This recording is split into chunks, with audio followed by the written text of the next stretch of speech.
Pwede din po siya ilagay sa freezer mga idol. Usually ang pinaka pure wild honey kapag wala masyadong micro bubble sa loob is nag-ano po yan siya mga idol. Hindi po yan siya yellow o hindi po siya nagatigas mga idol. Yan o. Wow. Purong-puro na wild honey. Baka punong-puno yung timba natin mamaya o yung balde. Wow. Yan mga idol oh. Yan tumutulo. Pure na pure. Purong-puro po yan siya na wild honey mga idol. Ah, sarap. Alright. Second episode natin ng ngayong buwan ng honeybee hunting harvest kasama si Cecil Lajungjong. Yan, 4 po sila, pang 5 sa akin at saka dito pa tayo sa labas dahil hindi pa siya na nabungkag yung wild honey sa taas. So pinakauna-una tinitirador po siya ng maliit na nylon with the bato sa dulo para tumawid yung lubid doon, and then papalitan nila ng malaking nylon. After that papaakyat yung may usok doon para umalis po sila sa bahay nila, yung mga bubuyog. After pag umalis po yan sila mga idol, that's the time na pwede na akitin ng climber natin na Cecil yung wild honey sa pinakataas. Yan, I think siguro mga nasa 20 to 30 meter ang taas ng balyete na to. Pero kung doon siguro sa pinakababa, siguro mga 25 to 35 meter ang taas ng punong ito papunta doon. Yan. Balik Sel. Lagi ba hangin? Wala nga. Bisip man siya sa bus-bus na lalong dito. Okay. So magpitik liwat? Oo, ulit na. Ibalila na po ang pabirato ng ilog. Ay, okay. Sangit, mabaw, dili palutot. So instead na dito ipapakyat yung usok mga idol, doon na lang sa baba manggaling yung pausok Sel, no? Bali pa-reverse papunta dito para tamaan sila ng pausok kasi hindi siya pwedeng akyatin na hindi pa sila nausukan. So bakit po pinapausukan? Ang pinaka number 1 reason dyan para maihi nila yung pinaka venom nila. Correct me if I'm wrong. Tama ba Sel? Oo. Yung pinaka venom, parang pag nausukan po yan sila mga idol, lilipad po yan sila tapos parang umuulan-ulan po dito ng maliit na ambon. Yun yung pinaka venom nila. At the same time, pag nakakagat po or nakasting, hindi siya ganun siya kamaga yung ating katawan na masting. At the same time, parang maamo yung puknutan kapag nausukan na po siya mga idol. So yun ang pinaka rason kung bakit pinapausukan po sila maliban sa umalis po sila sa kanilang pinaka honeycomb or bahay nila. So napakaganda po mga idol kung usok lamang kasi medyo takot po ang bubuyog sa usok. The same time, pag dito sa baba, meron din po tayong protection na usok, pero hindi po yun siya guarantee na hindi po tayo ma-sting dito sa baba. So, lalo na kapag ganito na medyo maulan ang panahon, medyo ano yan sila, ayaw umalis po dyan. Siguro pag ilipat dito lang sa ibang sanga ng balyete na to, pero at least umalis po sila doon. Kapag lumipat na po sila sa ibang sanga, hindi na sila ganun ka-aggressive na mag-sting sa atin. Basta mausukan. Ang pinaka-problem kung hindi sila nausukan kasi grabe sila ka-aggressive, possible na marami tayong sting. Kahapon sila lang ng sting mo? 2 lang, boss. 2. Sorry, mga kasama na daw kahapon. Marami kasi yung mula doon.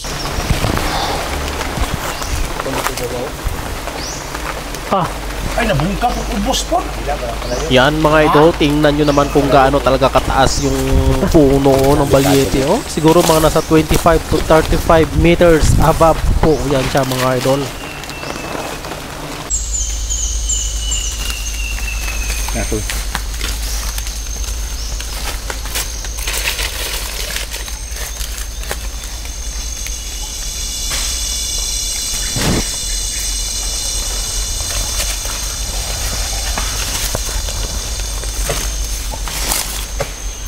Alright mga idol, ito na po yung wild honey. Yan, nasa honeycomb pa po siya mga idol. Almost bullet po siya. Ibig sabihin po mga idol, kapag bullet po, may mga takip. Kung makita niyo po yung mga puti-puti na yan, oh. Yan, may takip po yung kanilang honeycomb. So kapag may takip, punong-puno po yan siya, 100% ng wild honey sa loob. Yan. Pero may certain area din po na hindi po talaga siya nalagyan ng takip. So meaning, almost siguro mga sa 50% po siguro yung ano niya po mga idol, yung kanyang tawag niyan puno na honey. Yan oh. Wow. Bantay na dyan nga, matagak ka nga. Yan na po siya mga idol. Oh. Yan, nandun na po sa taas seed cell. Yan. Bantay dyan nga, ayaw pa. Istit. Alright. Yan na yung ating wild honey. Yan, harvestin na po yan siya mga idol. Yan. Sobrang taas. Grabe.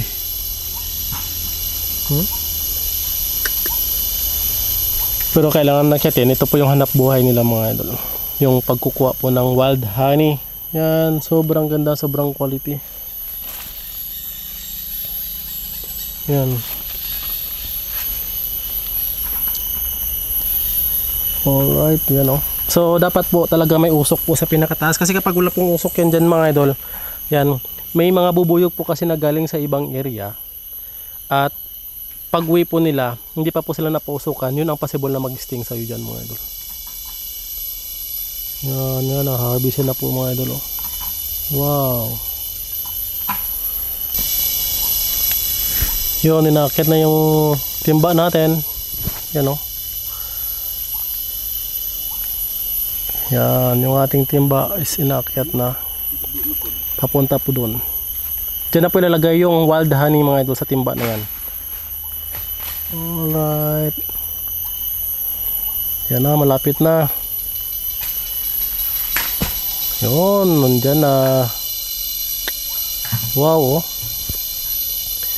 Yun na yung wild honey tumutulo mga idol, oh. Oh. Yan, nagabas. Yan yung bahay mga idol, oh, tinatanggal. Yan yung mga anak nila ng mga wild honey. Yan, lahat na natira, yan na yung honeycomb.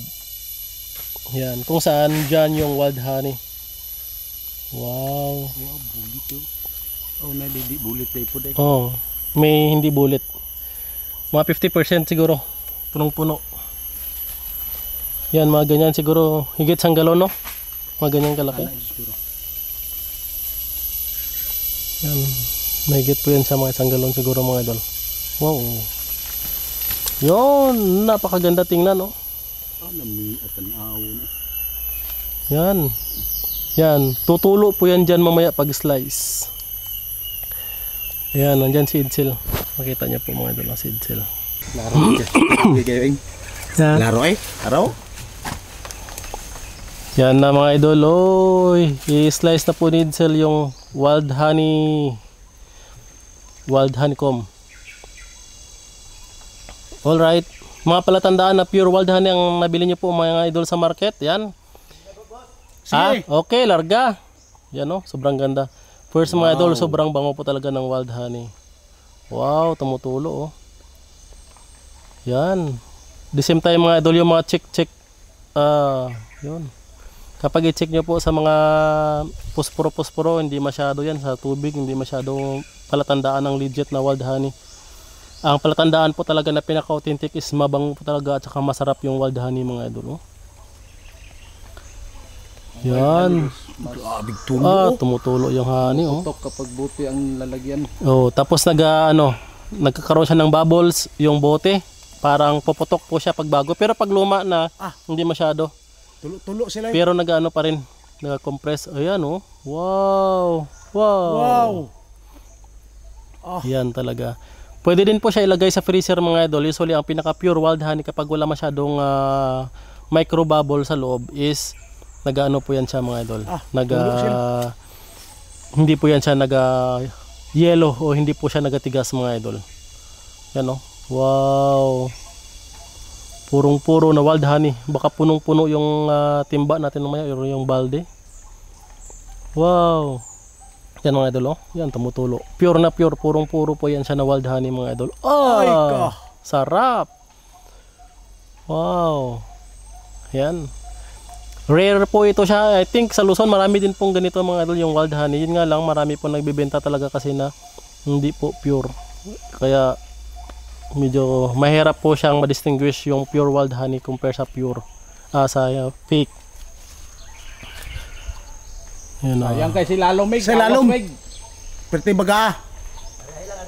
Arya. Yun. Yan oh. Wow. Tumutulo sa mga dahon yung wild honey. Wow. Wow, kita mo yan mga idol. Oh. Ganyan po yung wild honey. Sumpa natin. Yun na, tumatalsik ba? Grabe dugos oh.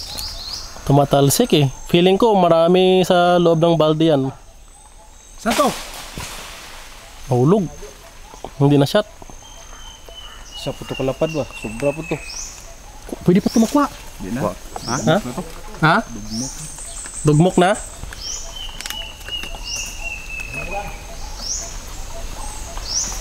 Yun. Kina! Ibababa na yung wild honey natin. Pababa na ng pababa. Tingnan nyo po kung gaano kataas oh. Uy, grabe. Sobrang taas po yan sa mga idol oh. Uy. Sobrang taas. Tuusok. Yan, kasama natin si Jongjong dito.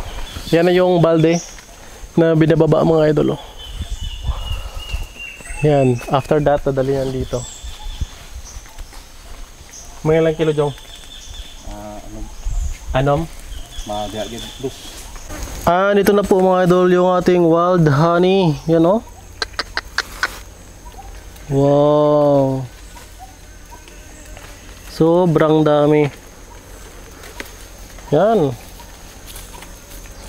Yan, punong-puno po talaga siya mga idol. Tingnan nyo po oh. Wow. May mga pukyutan pa dito. Ay, aligwan. Yan, umaligid-aligid sa atin. Yan yung mga pukyutan mga idol oh. Yan, nakasama pa siya. At sobrang ganda po oh. Parang black honey po siya mga idol. Wow. Parang black honey po talaga. Wow, sobrang sarap. Malapot na malapot. Alright mga idol oh. Ito na yung wild honey na nakuha. Mga 6 to 8 kilos estimated. Isang malaking balde or timba. Yan oh. Wow. Sobrang lagkit. Sarap. Alright mga idol yan. Pinapuntahan na ng mga liguan no. Honeybee din yung ating nakuhang honey. Yan, ito na po yung ating honey na nakuha. Wow. Sobrang sarap po yan siya mga idol. Oh, brown na brown oh. Wow. Grabe. Yan oh, sobrang sarap. Yan, tumutulo. Grabe na yung honey natin oh. Ay. Wow, wow. Yan oh. Dugo pa siya. Wow. Kaya na yung honey natin. Sobrang sarap. Grabe. Do black honey no? Parang black honey.